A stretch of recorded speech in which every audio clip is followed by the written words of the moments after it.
Đây rồi này, trộn bao nhiêu sự đời. Nhưng mà cho nên tôi sẽ nhô này.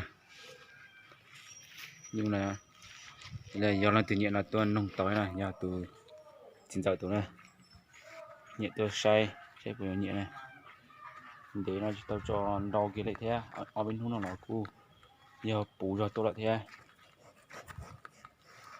Xả xin đầu tại cho liền chúng tụ chúng tụ bị để tao cho đau đi ha, tao để thằng ngồi đi. Yo. Ăn. Yo. Hay một lần bây giờ đây vậy là tôi nông tối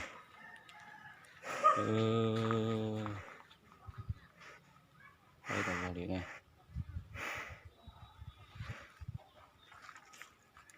cu hay cu rồi cu sẽ những chỉ tí lý này dùng chợ này cu dùng chữ tí thế chế coi này lý này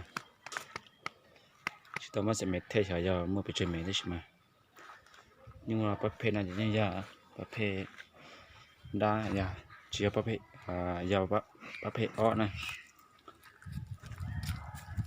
cháo cô thấy chỉ chua bỏ rong hằng nhớ trâu sắp nhiên nôngเป็ดnày dạ hiện tại xã tôi sai chỉ bảo chuyện nào hồ sông đâu có thể sống đâu có và những tàu ta xí này